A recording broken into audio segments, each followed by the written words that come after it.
कर्मों से ऊपर उठना। प्रश्न 119। जैसा बोओगे वैसा काटोगे। अगर यह कथन सच है तो इसका मतलब यह हुआ कि हमें न केवल अपने बुरे कर्मों का बल्कि अच्छे कर्मों का फल भुगतने के लिए भी फिर से जन्म लेना पड़ता है। क्या इससे मनुष्य जाति को कर्म करने में बाधा नहीं आएगी? नहीं, एक तरह से हम इस दुनिया से बाहर निकलने की कोशिश ही कर रहे हैं। हम इस दुनिया को सुधारने की कोशिश नहीं कर रहे। हम मानव जाति के रहन सहन में सुधार लाने की कोशिश नहीं कर रहे। संत महात्माओं का, परमात्मा के भक्तों का असली मकसद यह नहीं होता। उनका असली मकसद तो इस रचना से बाहर निकलना होता है। दुनियावी लोग यही सोचते हैं कि नेक कर्म फायदेमंद होते हैं। खेत में आप जो बीज बोएंगे उसी की फसल काटने के लिए आपको खेत में जाना पड़ेगा। आप यह नहीं कह सकते कि मैं तो सिर्फ मिर्चें इकट्ठी करने जाऊंगा और आम तोड़ने नहीं जाऊंगा। आप चाहे मिर्चें बोएं या फिर आम, उन्हें लेने के लिए तो आपको खेत में जाना ही होगा। इस तरह अच्छा या बुरा, ये दोनों शब्द तुलना करने के लिए हैं। हम अच्छे और बुरे में फर्क करने के लिए लकीर नहीं खींच सकते। कर्म अच्छे हों या बुरे, सभी तरह के कर्म हमें इस दुनिया में वापस खींच लाते हैं।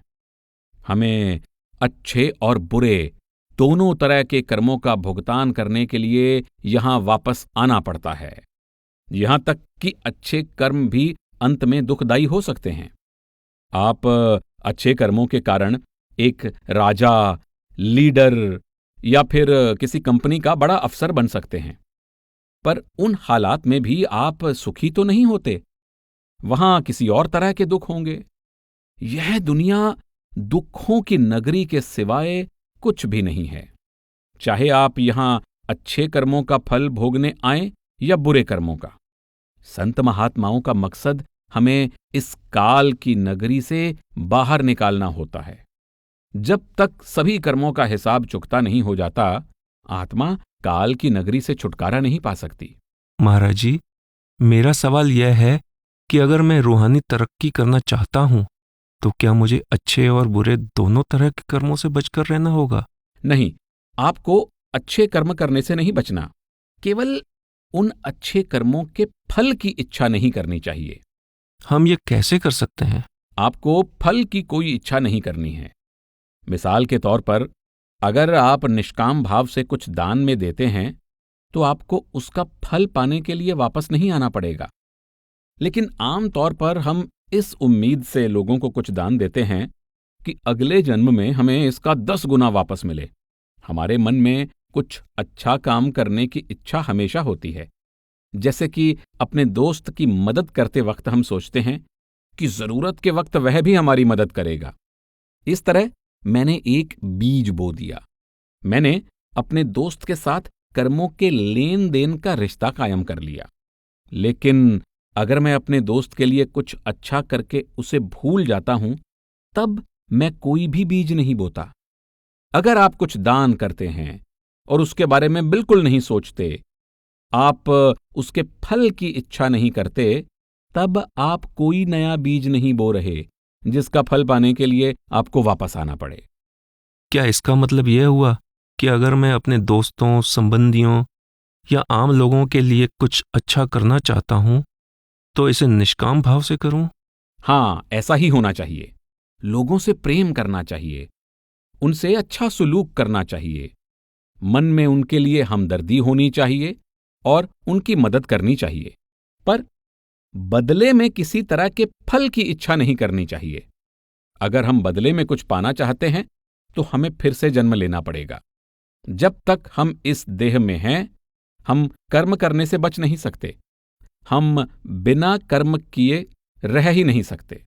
हम या तो पिछले कर्मों का भुगतान कर रहे होते हैं या फिर नए कर्मों के बीज बोते हैं। इसके अलावा देह में रहने का और कोई तरीका है ही नहीं। इसलिए हमें अपने अच्छे कर्मों के फल की इच्छा भी नहीं करनी चाहिए। हमारा स्वभाव ही प्रेम भरा होना चाहिए। हमें किसी से मोह नहीं होना चाहिए। सबसे प्यार करना ही हमारा स्वभाव होना चाहिए। हमें हर किसी से हमदर्दी से पेश आना चाहिए, इसलिए नहीं कि वे भी हमारे साथ हमदर्दी करें, बल्कि हमें इसकी आदत हो जानी चाहिए। हमारा स्वभाव ही ऐसा हो जाना चाहिए। प्रश्न 120। महाराज जी, क्या ये सच है कि जब आत्मा दूसरी मंजिल त्रिकुटी को पार कर जाती है तब वह कर्मों के नियम से ऊपर उठ जाती है? कर्मों का संबंध मन से है। जब मन अपने ठिकाने पहुंच जाता है और आत्मा मन के पंजे से आजाद हो जाती है, तब वे कर्म आत्मा को पीछे नहीं खींच सकते, क्योंकि कर्मों का संबंध तो केवल मन से है, आत्मा से नहीं।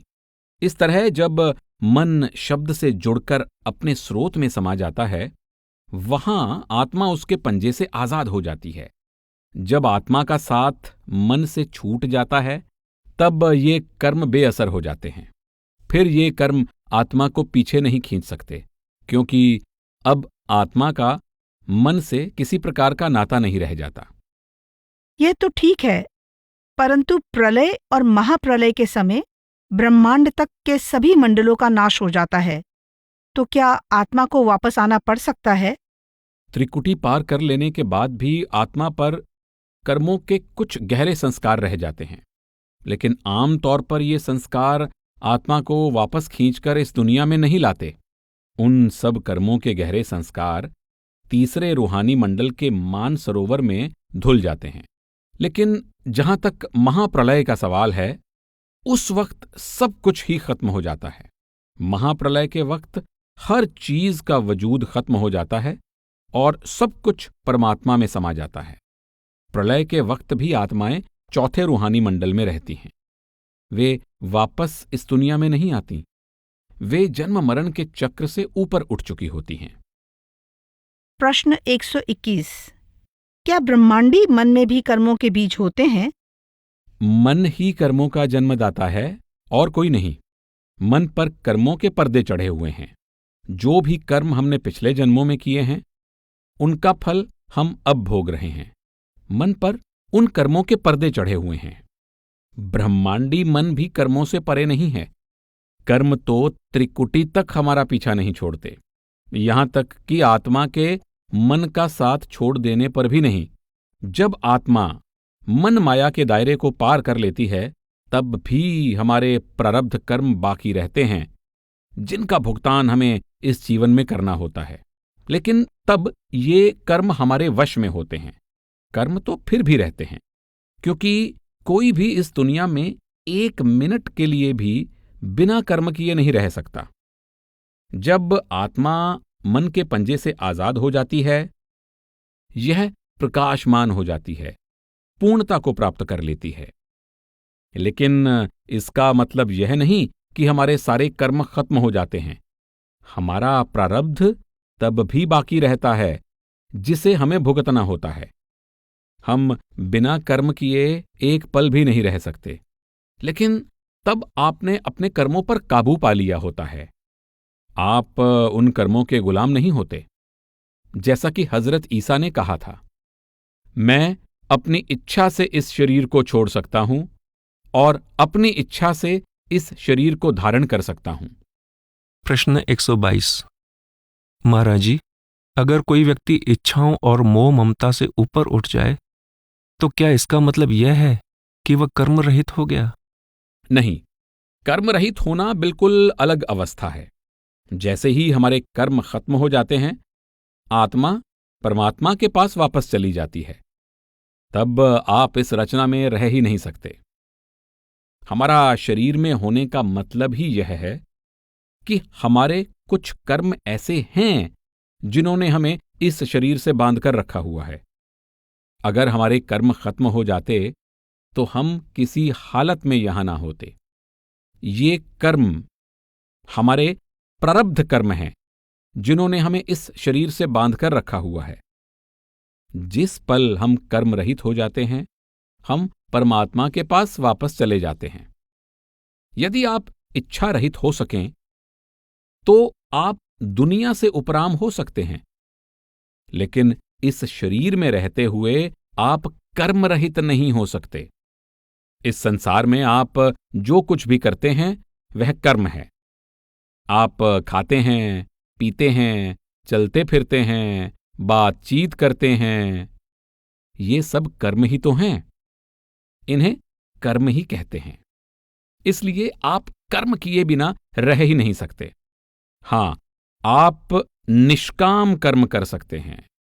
बिना फल की इच्छा के आप किसी की मदद कर सकते हैं या दान में कुछ दे सकते हैं। तब आप कह सकते हैं कि आपने बिना इच्छा के कर्म किया है। लेकिन आप कर्म रहित नहीं हो सकते। जब तक आप इस देह में हैं, यह मुमकिन नहीं है। प्रश्न 123। मुझे मालूम है कि सद्गुरु सदा हमारे अंग संग होते हैं, लेकिन सड़क पर कार चलाते हुए कभी कभी मन में ख्याल आता है, क्या सत्संगी की अचानक मौत हो सकती है? यह सत्संगी के अपने कर्मों पर निर्भर करता है। इसका यह मतलब नहीं कि किसी सत्संगी के साथ कोई दुर्घटना नहीं हो सकती या वह किसी हवाई जहाज के हादसे का शिकार नहीं हो सकता। इसका संबंध सिर्फ उसके अपने कर्मों से है। जो बीज हम बो चुके हैं, उनका फल हमें भुगतना ही होगा। लेकिन हमें उन कर्मों का हंसी खुशी से भुगतान करने की ताकत और इच्छा शक्ति मिल जाती है। ऐसे मौकों पर हमारा संतुलन कायम रहता है। सतगुरु की दया मेहर और सहायता हमेशा मिलती रहती है। फिर भी अगर हमारे प्रारब्ध कर्म ऐसे हैं, तो उन कर्मों का हिसाब तो चुकाना ही पड़ेगा। प्रश्न 124। खोई हुई भेड़ें तो रास्ता भूल ही जाती हैं, लेकिन चरवाहों के बारे में क्या कहें? इस रचना में कोई भी कर्मों के बिना नहीं रह सकता। यहां सबके माता पिता, भाई, रिश्तेदार होते हैं और उनके साथ कितना लेन देन का संबंध होता है। इस रचना में कर्मों के बिना कोई भी नहीं रह सकता, चाहे वह कोई देवता ही क्यों ना हो। जैसे ही आप इस संसार में आते हैं, आपके कर्मों का सिलसिला शुरू हो जाता है। फर्क सिर्फ इतना है कि संत महात्मा कर्मों के गुलाम नहीं होते, जबकि हम कर्मों के अधीन होते हैं। जहां तक हमारा सवाल है, पाप कर्म हमारे स्वामी होते हैं और हम उनके गुलाम, जबकि संत कर्मों के स्वामी होते हैं और कर्म उनके गुलाम। भजन सिमरन का असली मकसद यही है। असल में इस दुनिया में कुछ भी किसी के वश में नहीं है। सब कुछ उस परमात्मा के हाथ में है। उसी की दया मेहर से हम कर्मों के दायरे से ऊपर उठ सकते हैं।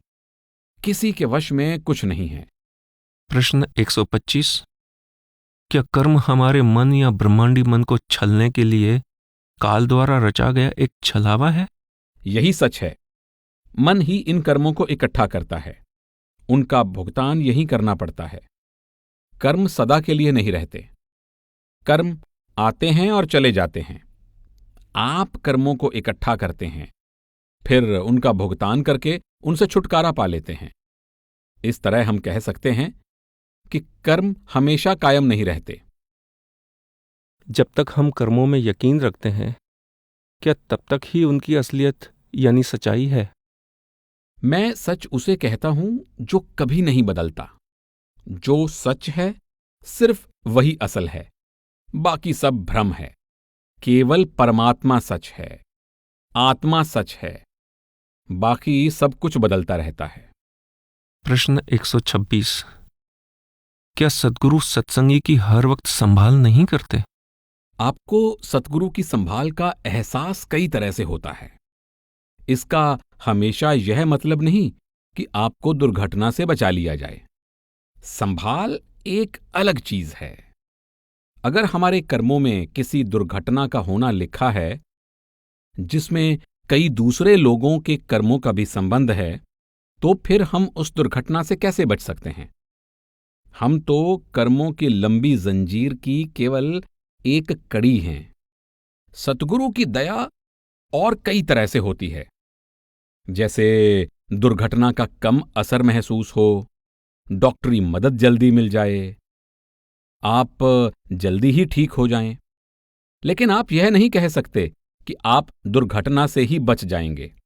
उसमें से तो आपको गुजरना ही पड़ेगा, क्योंकि उसके साथ और भी कई लोग जुड़े होते हैं। प्रश्न 127।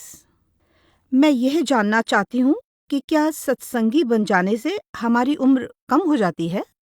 नहीं, सत्संगी बनने के बाद हमारी उम्र जरा भी कम नहीं होती।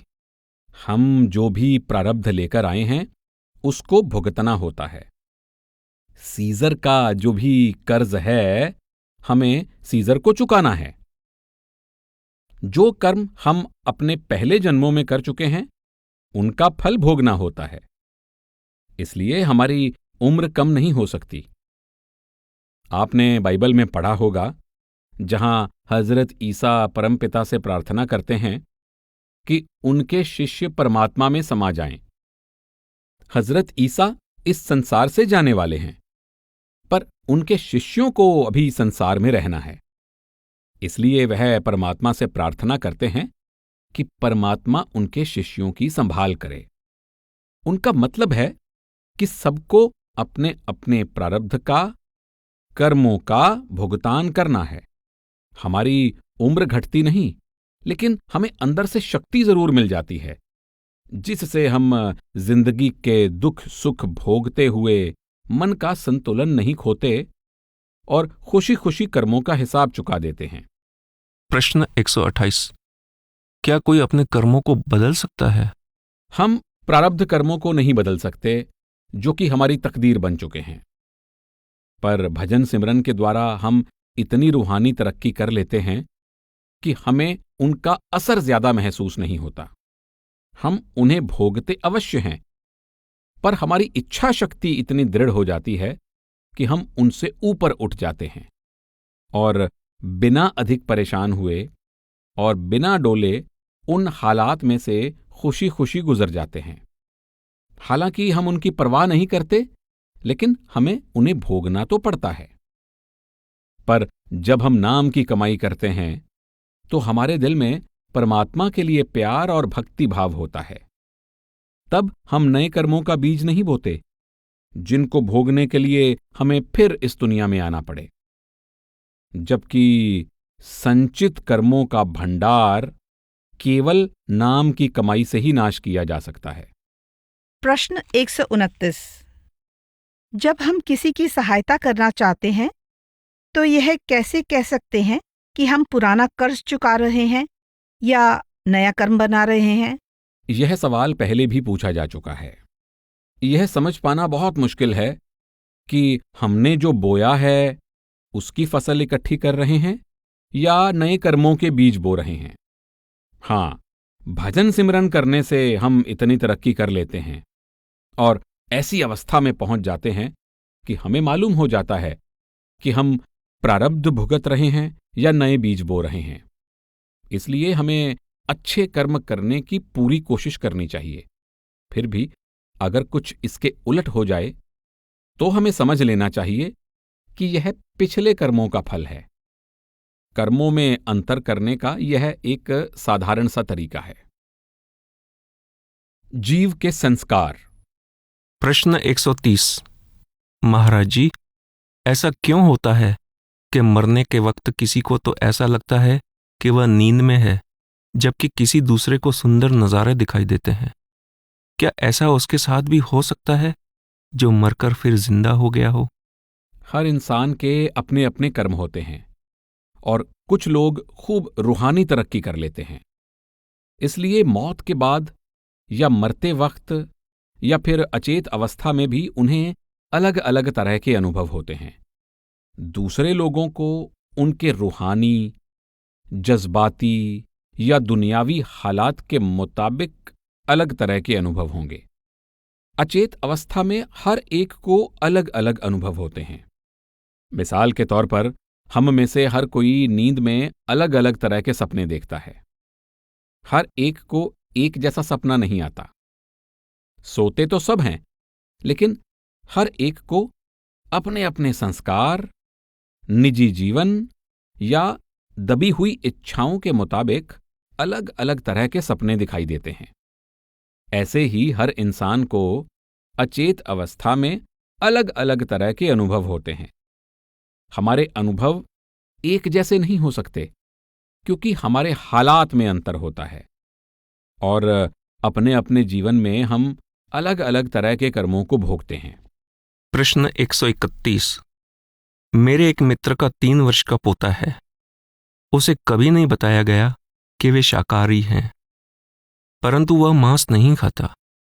वह अपनी दादी से कहता है कि मांस खाना अच्छा नहीं है। क्या यह कोई पुरानी याददाश्त के कारण है? यह पिछले जन्मों के संस्कारों के कारण है। पिछले जन्मों के प्रभावों को हम संस्कार कहते हैं। कई बार इस दुनिया में ऐसे संस्कार हमारे साथ आ जाते हैं जिनके कारण हमें इन चीजों से इतनी नफरत हो जाती है कि पूरी कोशिश के बावजूद भी हम कुछ नहीं कर सकते। प्रश्न 132। कुछ लोग पढ़ाई या अन्य दुनियावी कार्यों में ज्यादा एकाग्रता से काम कर सकते हैं। क्या ऐसे लोगों को रूहानी तरक्की में दूसरों से ज्यादा फायदा होता है? रूहानी एकाग्रता और दुनियावी एकाग्रता में बहुत फर्क है। कुछ लोग अपने कर्मों के कारण जन्म से ही समझदार और बुद्धिमान होते हैं। कुछ लोगों का रूहानियत की तरफ झुकाव होता है और उन्हें दुनियावी बातों में ज्यादा दिलचस्पी नहीं होती। उन्हें सिर्फ परमात्मा से लिव जोड़ने से ही खुशी होती है। ऐसे लोग हमेशा संत मार्ग पर चलने की कोशिश करते हैं। इसलिए यह सब हर किसी के अपने कर्मों के अनुसार होता है। प्रश्न 133। क्या कर्मों और संस्कारों में कोई फर्क है? इनमें थोड़ा सा फर्क है। संस्कार मन पर पड़े गहरे प्रभाव होते हैं, जबकि कर्म वे कार्य हैं जो हमने किए हैं। हमारे मन में जो भी इच्छाएं, चाहतें पैदा होती हैं, उनका मन पर गहरा प्रभाव पड़ता है। ये गहरे प्रभाव ही हमारे अगले जन्म के कर्म बन जाते हैं। प्रश्न 134। क्या संस्कार मन पर पड़े गहरे प्रभाव होते हैं? मैंने संतमत की पुस्तकों में पढ़ा है कि यह जन्म लेने से पहले हमें सुधार के लिए नर्क में जाना पड़ता है, जहां हम मन के संस्कारों में से गुजरते हैं, उन गहरे प्रभावों को भोगते हैं। मैं सोचता हूं कि हो सकता है कि ये संस्कार हमारे पिछले जन्मों की इच्छाओं से पैदा हुए हों। बात तो एक ही है। इन दोनों में कोई खास फर्क नहीं है। संस्कार से मतलब आपके मन पर पड़े पिछले जन्म के प्रभावों से है। चाहे आप इन्हें पिछले जन्म की इच्छाएं कहें जो अब पूरी हो रही हैं। ये इच्छाएं, तृष्णाएं ही हमारी वर्तमान जिंदगी का सबूत हैं। इस रचना का वजूद ही हमारे पूर्व जन्म की इच्छाओं और कर्मों को सिद्ध करता है। प्रश्न 135। जब हम किसी दुविधा में होते हैं कि ये काम करें या ना करें, तो क्या हम कुछ न करते हुए भी कर्म कर रहे होते हैं? आपका मन कर्म कर रहा होता है। पहले मन में विचार आता है, फिर हम कर्म करते हैं। ये सारी इच्छाएं बड़े प्रबल विचार ही हैं। इन प्रबल इच्छाओं को पूरा करने के लिए अगर हम कोई कर्म ना भी करें, तो भी ये हमारे मन पर गहरा प्रभाव डालती हैं, और यही प्रभाव या संस्कार हमें वापस इस दुनिया में खींच लाते हैं। पहले मन में जबरदस्त इच्छा उठती है। अगर यह आप पर पूरी तरह से हावी है, तो यही लालसा आपको वापस खींच लाएगी। आपने उस इच्छा को पूरा करने के लिए यहां वापस आने का बीज बो दिया। ये हमारे कर्म ही हैं जो हमें वापस लाएंगे, परंतु हमारे मन की प्रबल इच्छाएं भी हमें यहां ले आएंगी। इसीलिए हजरत ईसा ने the sermon on the mount में कहा था कि अगर आपने किसी औरत को बुरी नजर से देखा है, तो भी आप दुष्कर्म के भागी हैं। जबकि यहां कोई कर्म नहीं किया गया, तो भी वे कहते हैं कि आपने दुष्कर्म तो कर ही लिया। इसका मतलब है कि आपके अंदर की इच्छा बहुत प्रबल हो सकती है, और वह आपके ऊपर इतनी हावी हो सकती है कि वही इच्छा आपको वापस इस रचना में खींच लाए। जब हजरत ईसा कहते हैं कि आपने दुष्कर्म तो कर ही लिया, तो उनके कहने का यही भाव है। भजन सिमरन के द्वारा सभी इच्छाएं गायब हो जाती हैं, ये खत्म हो जाती हैं। हमारे लिए ये बेमायने हो जाती हैं। प्रश्न 136। अगर हमारे विचारों में प्रेम की झलक नहीं है, तो क्या उससे भी कर्म बन जाते हैं? क्या ऐसे विचारों को प्रकट करने पर ही कर्म बनते हैं? अगर आपके मन में किसी के लिए नफरत है, चाहे आप उसे प्रकट ना भी करें, फिर भी धीरे धीरे यह आपके मन पर अपना प्रभाव बनाती जाएगी। यह आपके मन के किसी कोने में दबी रहेगी, फिर किसी भी समय उठ खड़ी होगी। हो सकता है कि यह इतनी प्रबल इच्छा को पैदा करे कि यह इच्छा ही आपको वापस यहां खींच लाए। विचार आते हैं और जाते हैं। अगर विचार खत्म हो जाते हैं तब उनका कोई असर नहीं होता। कभी कभी कई विचार हमारे मन पर इतने हावी हो जाते हैं कि हम उनको भुला नहीं पाते। वे हमारे लिए जुनून बन जाते हैं। हम उन्हें जैसे तैसे कितना भी दबाने की कोशिश करें, फिर भी वे हमारे मन पर हमेशा हावी रहते हैं। यही विचार लालसा का रूप धारण कर लेते हैं और तब इन इच्छाओं को पूरा करने के लिए हमें इस संसार में वापस आना पड़ सकता है। कर्मों के बीज बोना। प्रश्न 137। महाराज जी, क्या आप मूल पाप पर प्रकाश डालेंगे? असल में यह कहना बहुत मुश्किल है कि पहला पाप कौन सा था, क्योंकि परमात्मा ने जब सृष्टि की रचना की तो कोई पाप नहीं था। रचना से पहले केवल वह परमात्मा था और उसने खुद ही सब कुछ पैदा किया है। न तो रचना से पहले कुछ था और न ही रचना में कोई ऐसी चीज है जो उसकी बनाई हुई ना हो। इसलिए हम उस परम पिता में से आए हैं और उसकी मौज या हुक्म से ही उससे बिछड़े हुए हैं। हमारे कोई पाप कर्म नहीं थे। ऐसा नहीं है कि वहां हमने कोई पाप किया इसलिए हमें सृष्टि में भेज दिया गया है। हमारी आत्मा ने इस सृष्टि में आने के बाद मन का साथ ले लिया। अब क्योंकि मन इंद्रियों के भोगों के पीछे दौड़ता है, इसलिए हमारी आत्मा पर भी गंदे दाग लगने शुरू हो गए। यह कहना बहुत मुश्किल है कि आत्मा ने मन का साथ लेने के बाद सबसे पहले कौन सा कर्म किया। लेकिन सृष्टि की रचना से पहले हमारी आत्मा पूरी तरह पाप रहित थी। यह रचना उस मालिक की रची हुई एक लीला है। हम अपनी मर्जी से उस परमात्मा से जुदा नहीं हुए हैं। उस परमात्मा ने हमें पैदा किया है और इस रचना में आने के बाद हम इंद्रियों के भोगों के शिकार हो गए। जब एक बार हमें इन भोगों ने लुभा लिया, फिर जो बीज हमने बोए उनका फल हमें भोगना पड़ा। इस तरह कर्म करने और फल भोगने का सिलसिला शुरू हो गया। अब हम बेबस हो गए हैं और इस रचना का अंग बनकर रह गए हैं। लेकिन मेरे विचार में इस रचना में आने से पहले हमारा कोई पाप नहीं था। प्रश्न 138। कर्म कैसे बनते हैं? जैसा आप बोएंगे वैसा ही फल पाएंगे।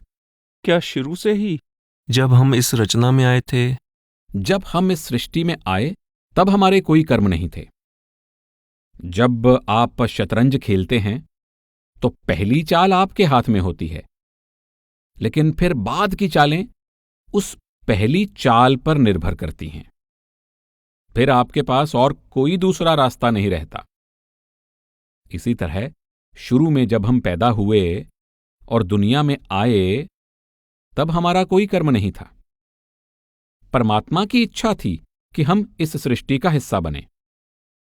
लेकिन इस सृष्टि में आने के बाद हम कर्म किए बिना नहीं रह सकते। यहां हम अच्छे कर्म भी करते हैं और बुरे भी, क्योंकि हमें यह मन दिया गया है जो हमेशा इंद्रियों के पीछे दौड़ता रहता है। हम कोई न कोई कर्म करने के लिए मजबूर हैं। प्रश्न 139। महाराज जी, क्या पाप से मतलब चुनने की आजादी है? शुरू में जब रूहें रचना में आईं तो असल में उन रूहों की अपनी कोई मर्जी नहीं थी? नहीं, बिल्कुल कोई मर्जी नहीं थी।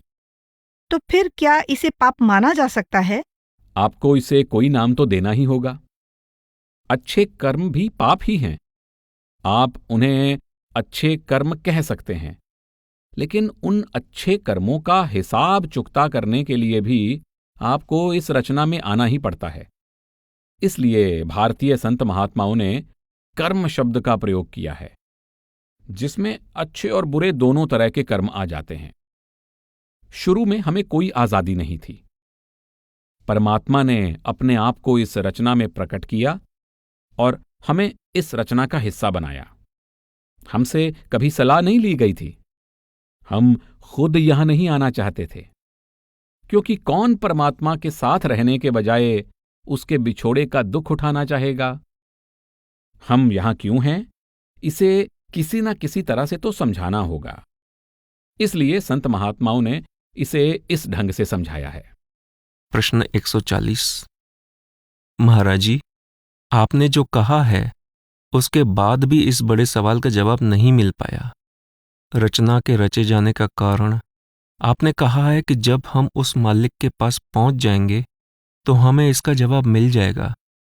कृपया यह बताएं, क्या मनुष्य जन्म मूल पाप यानी ओरिजिनल सिन का नतीजा है?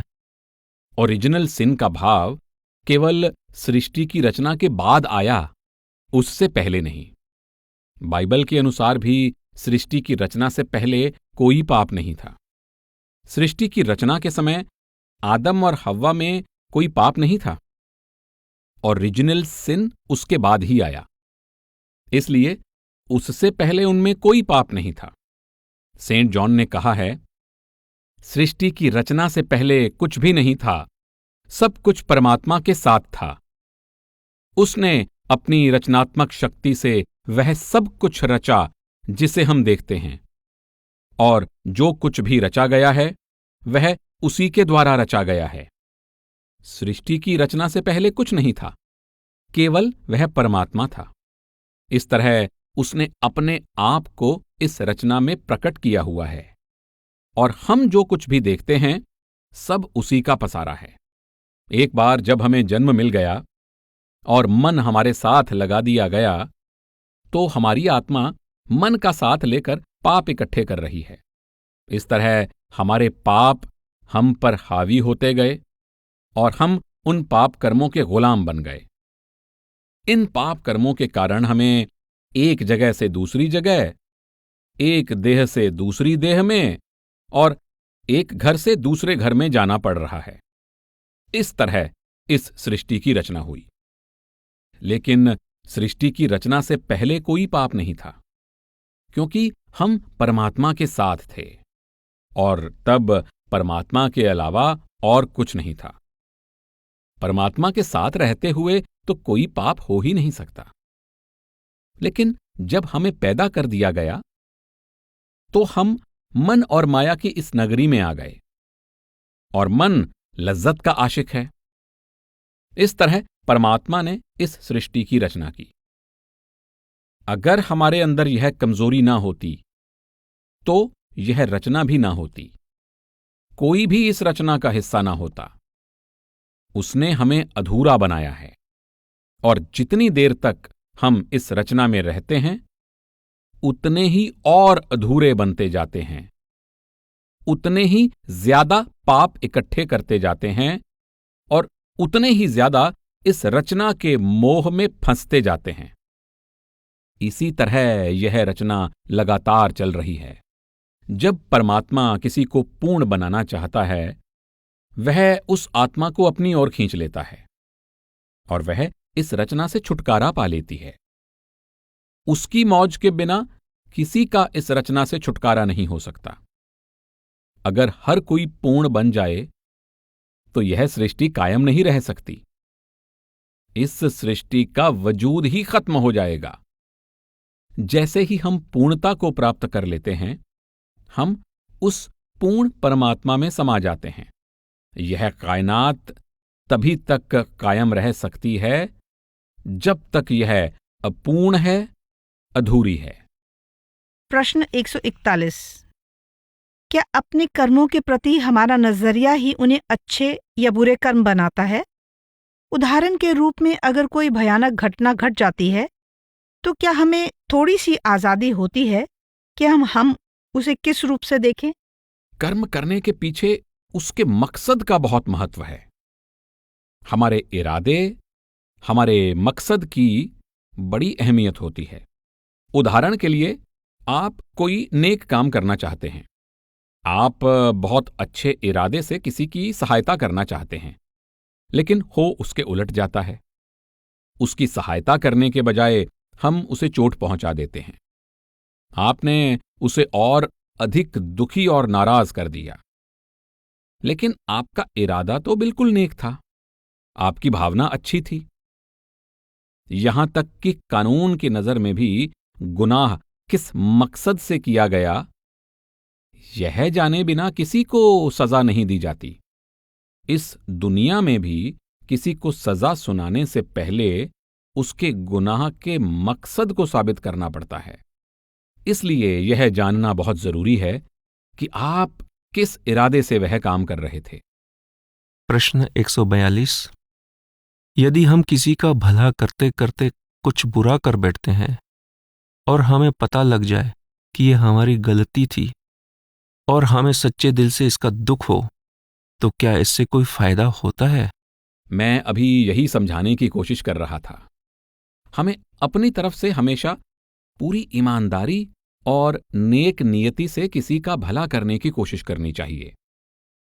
फिर अगर वैसा ना हो तो हमें चिंता नहीं करनी चाहिए।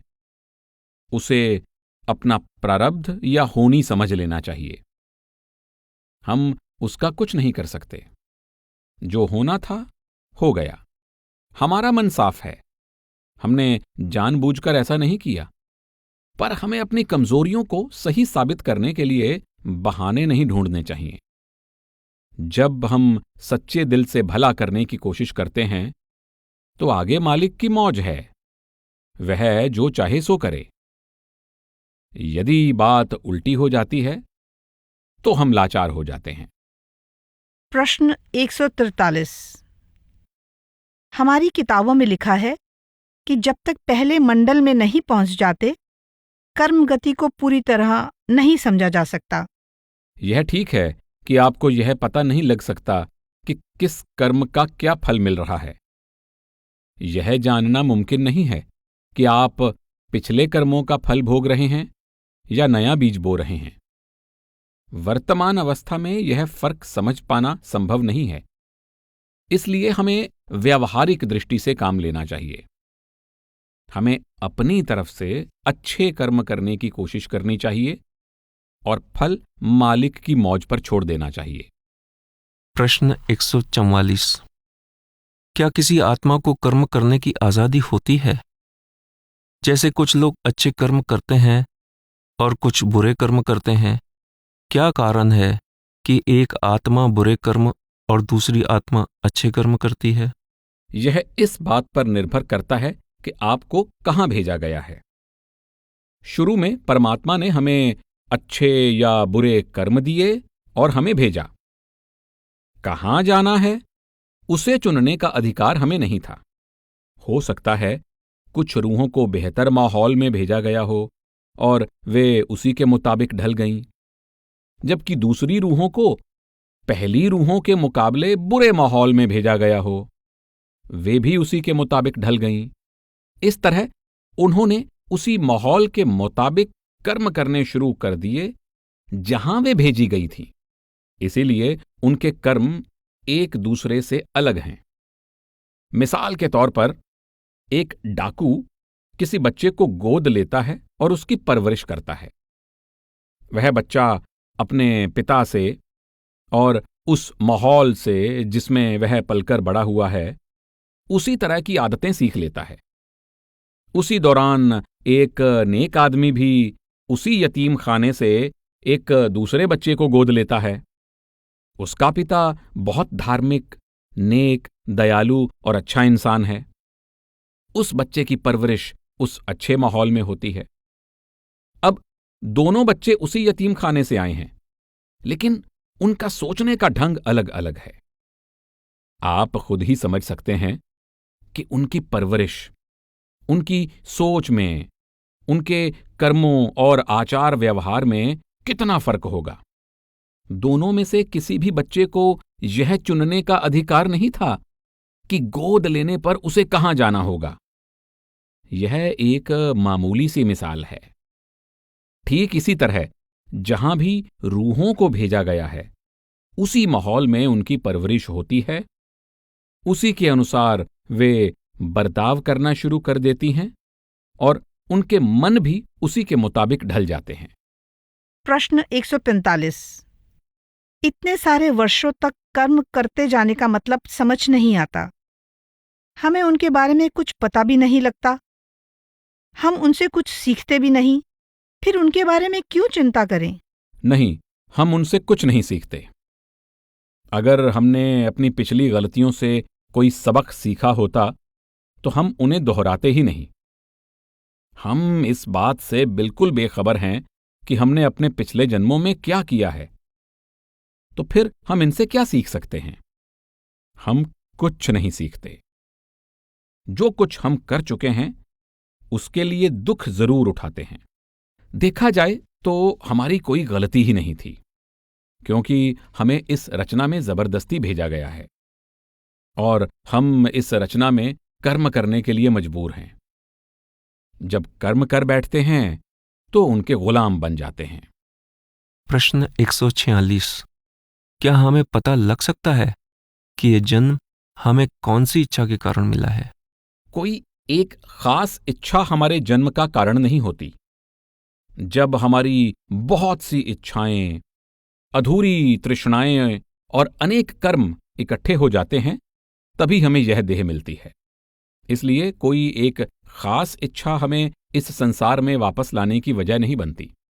प्रश्न 147। अगर हम अपनी तरफ से पूरे ध्यान और होशियारी से कार चलाते हैं, मगर फिर भी कार के नीचे आकर कोई इंसान मर जाता है, तो हम पर कर्मों का कितना बोझ पड़ेगा? आप इस दुनिया में जीव हत्या के बिना नहीं रह सकते। जब आप चलते हैं तो अनेक कीड़े मकोड़े मर जाते हैं। जब सांस लेते हैं, पानी पीते हैं, तो बहुत से जीवाणु मर जाते हैं। हम जानबूझकर इन जीवों को नहीं मारते, ये अनजाने में ही मारे जाते हैं। फिर भी इन कर्मों का बोझ उठाना पड़ता है, चाहे वह बोझ कितना ही छोटा या मामूली क्यों ना हो। जीव हत्या से कर्मों का बोझ तो होता ही है। कार चलाते समय आपका किसी को मारने का इरादा नहीं था और आपने इस हादसे से बचने की कोशिश भी की। हो सकता है कि यह कार की टक्कर आपके पिछले कर्मों का नतीजा था कि उस व्यक्ति को आपके हाथों मरना था, या फिर यह कोई नया बीज हो सकता है जो आपने अनजाने में ही बो दिया है। लेकिन जब मारने का इरादा नहीं होता तो सजा भी बहुत भारी नहीं होती। फिर भी यह कर्म तो है ही। इस दुनिया के कानून में भी गुनाह के मुताबिक ही सजा दी जाती है। अगर आप किसी को जानबूझकर मार डालें, या आपकी लापरवाही से कोई मर जाए, या फिर अचानक दुर्घटनावश आपके द्वारा कोई मारा जाए, तो आपको मारने की सजा हर हालत में मिलती है, पर सजा अलग अलग दर्जे की होती है। इस तरह सजा 3 तरह की होती है: जानबूझकर किए कर्म, लापरवाही में किए कर्म और इत्तेफाक से हुए कर्म। हर हालत में सजा अलग अलग होगी। प्रश्न 148। बगीचों में कीटनाशक दवाइयों से कीड़े मकोड़े मारने के बारे में आपका क्या विचार है? इस दुनिया में आप जीव हत्या किए बिना नहीं रह सकते। जब हम चलते हैं तो हमारे पैरों तले दबकर कितने ही जीव जंतु मर जाते हैं। जब हम सांस लेते हैं तब भी कितने ही कीटाणु मरते हैं। जब हम पानी पीते हैं तो कितने ही कीटाणु हमारे अंदर चले जाते हैं। बिना जीव हत्या के आप इस दुनिया में जी नहीं सकते। संत समझाते हैं कि संसार में रहते हुए हमें कम से कम कर्म इकट्ठे करने की कोशिश करनी चाहिए। जैसा कि आप सब जानते हैं, सभी प्राणियों को मिट्टी, पानी, अग्नि, वायु और आकाश, इन 5 तत्वों के मुताबिक बांटा जा सकता है। पेड़ पौधों में केवल एक तत्व, पानी, प्रधान होता है। इसलिए अगर हम सब्जियां खाते हैं तो सबसे कम कर्मों का बोझ इकट्ठा करते हैं। इसमें कोई शक नहीं कि जब कीड़े मकोड़े हमारे पैरों के नीचे आकर मर जाते हैं, जब हम सब्जियां खाते हैं या अपने बगीचे, खेत आदि की रखवाली और सफाई करते समय कीटाणु और कीड़े मकोड़े मारे जाते हैं, तो हमें कर्मों का बोझ उठाना पड़ता है। लेकिन यह बोझ बहुत कम है। अगर आप सिर्फ एक कमीज पहनकर दौड़ रहे हैं तो आपको उसका कोई वजन महसूस नहीं होगा। लेकिन अगर हमें 50 किलो का बोझ उठाना पड़े तो हम उस बोझ से दब जाएंगे। इस संसार में हम कर्म इकट्ठे किए बिना नहीं रह सकते।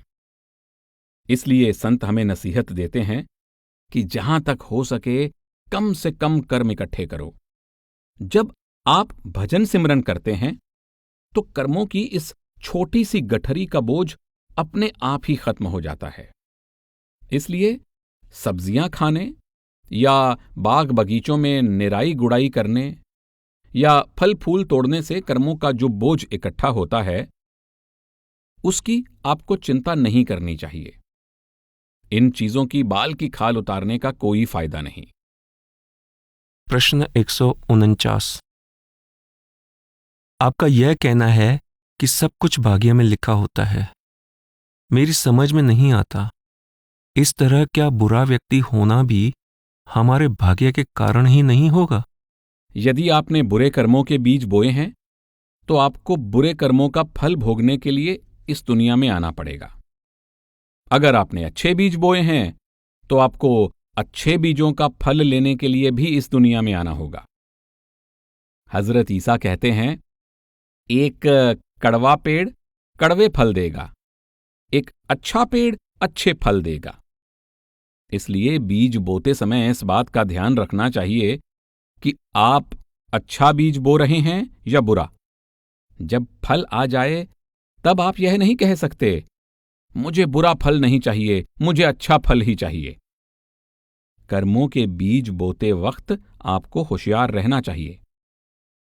जो बीज आप पिछले जन्मों में बो चुके हैं, उनके अच्छे और बुरे फल लेने के लिए आप यहां आए हैं।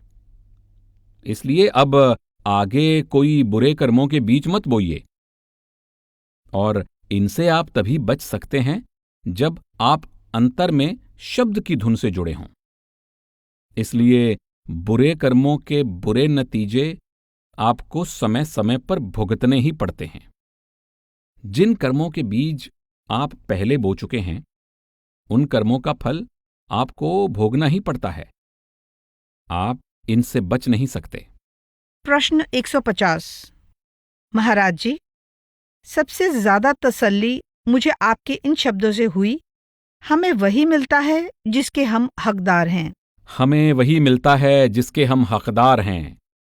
मेरा मतलब यह है कि हमने पिछले जन्मों में कर्मों का जो बीज बोया है, उसका फल हमें आज मिल रहा है। जो हमने बोया है वही हम काट रहे हैं और उसी के हकदार हैं।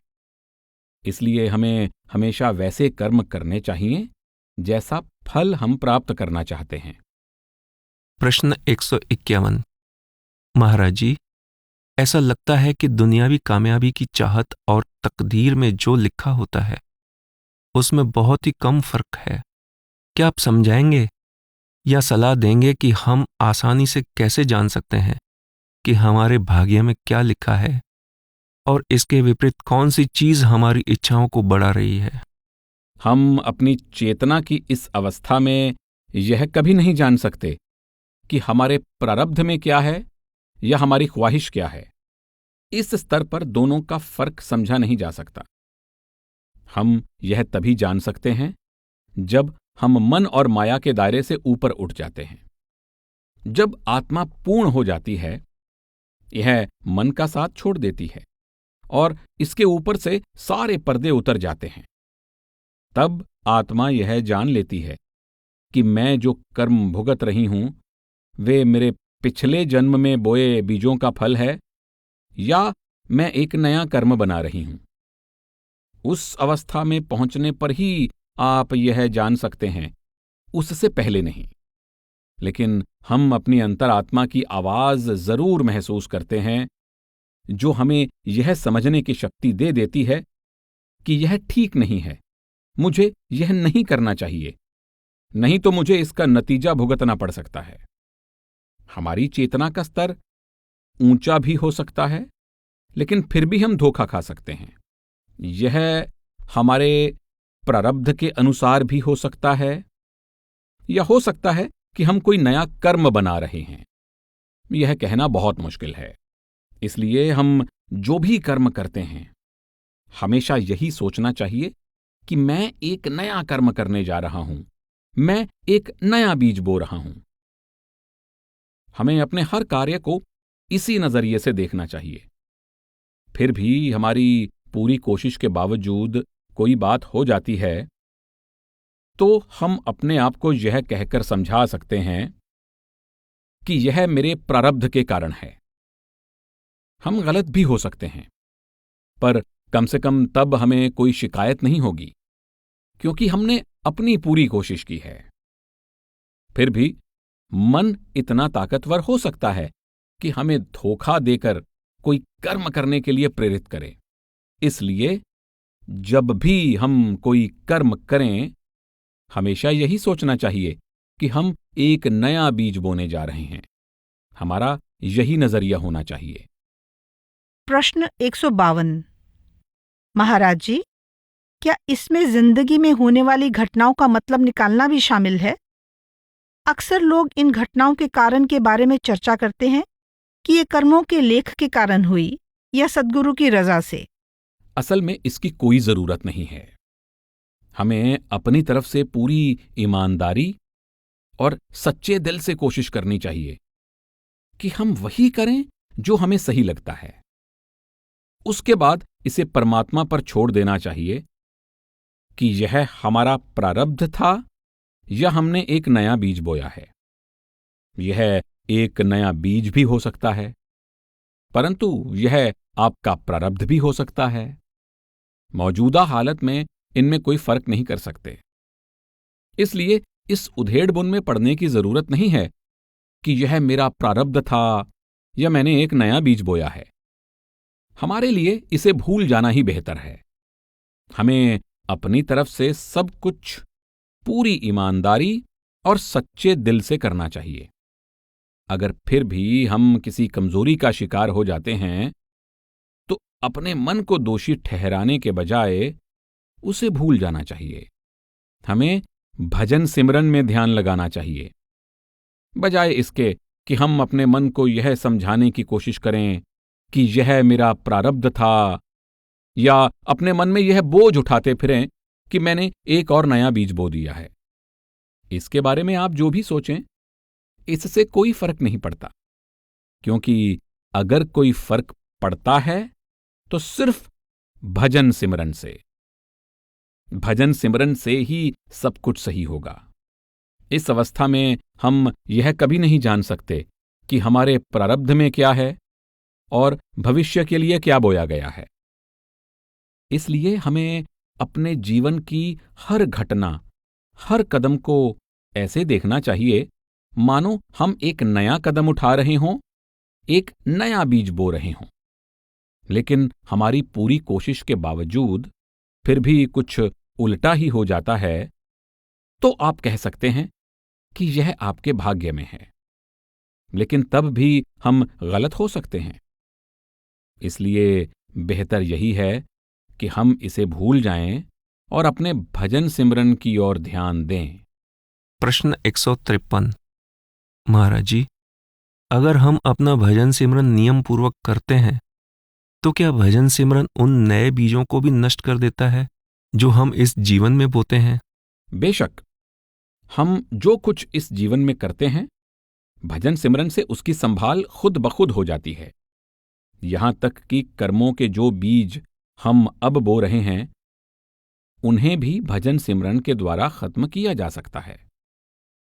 हजरत ईसा ने बाइबल में कहा है, जाओ, वक्त रहते अपने दुश्मन से माफी मांग लो, ऐसा ना हो कि सुलह करने का मौका ही हाथ से निकल जाए। उनका मतलब है कि जब आपका दुश्मन शरीर छोड़ देता है या आप शरीर छोड़ जाते हैं, तो आप दोनों के आपस के कर्मों का संबंध कायम रहेगा। लेकिन अब जबकि आप दोनों शरीर में हैं, तो जो कुछ भी आपने उसके साथ किया है, उस सब के लिए माफी मांग सकते हैं। यदि ऐसा नहीं कर पाते, तो भजन सिमरन माफी मांगने में आपको मदद करता है। भजन सिमरन से हमेशा मदद मिलती है। प्रश्न 154। क्या हम कभी ये जान पाएंगे कि इस जीवन में हम नए कर्म बना रहे हैं? आपको हमेशा यह मानकर चलना चाहिए कि हर एक कर्म जो आप करने जा रहे हैं, वह एक नया बीज है। ज्यादा से ज्यादा आप यही कर सकते हैं। आप यह कभी नहीं जान सकते कि यह प्रारब्ध है या नया बीज बो रहे हैं। चेतना के इस स्तर पर यह जानना मुमकिन नहीं है। इसलिए हमेशा यह सोचने की कोशिश करें कि जो कुछ भी आप करने जा रहे हैं, एक नया बीज बो रहे हैं। आप यही एक सावधानी अपना सकते हैं। प्रश्न 155। क्या ऐसा संभव नहीं है कि एक नया बोया गया बीज भाग्य बदल सकता है? जो भी नए बीज हम बो रहे हैं, वे अगले जन्म के लिए हैं, इस जन्म के लिए नहीं। प्रारब्ध तो वह है जो हम अभी इस जन्म में भोग रहे हैं। नए बीज हमेशा अगले जन्म के लिए होते हैं और वे अगले जन्म में हमारा प्रारब्ध बन सकते हैं। परंतु अगर हमने नए बीज बोए हैं, तो इस देह में रहते हुए भी हम भजन सिमरन के द्वारा उन्हें खत्म कर सकते हैं। हमें ऐसा सोचकर चलना चाहिए कि अगर मैं कोई गलत काम करता हूं, मैं एक नया बीज बोने जा रहा हूं। हमारा यही नजरिया होना चाहिए। अगर इसके बावजूद भी कुछ गलत हो जाता है, तो आप कह सकते हैं कि यह आपके भाग्य में था। परंतु फिर भी आप गलत हो सकते हैं। खैर, आप यह सफाई दे सकते हैं। इसलिए हम जो कुछ भी करते हैं, जिसे हम समझते हैं कि यह करना ठीक नहीं है, उन कर्मों को हमें नए बीज के रूप में लेना चाहिए। ऐसा नजरिया हमारी मदद करता है। प्रश्न 156। महाराज जी, क्या हमें अपना जीवन साथी चुनने की कोई आजादी है या ये पहले ही निश्चित होता है? यह प्रारब्ध भी हो सकता है और ऐसा भी हो सकता है कि हम नया बीज बो रहे हैं। जीवन में यह बात केवल शादी पर ही नहीं, बल्कि हमारे हर कर्म पर लागू होती है। इस जीवन में हमारे कई कर्म प्रारब्ध के कारण होते हैं और कई कर्म करते हुए हम नए बीज बोते हैं। शादी का संबंध इन दोनों कर्मों में से किसी के साथ भी हो सकता है। प्रश्न 157। क्या भजन सिमरन से मुझे अपना प्रारब्ध बनाने में सहायता मिलेगी?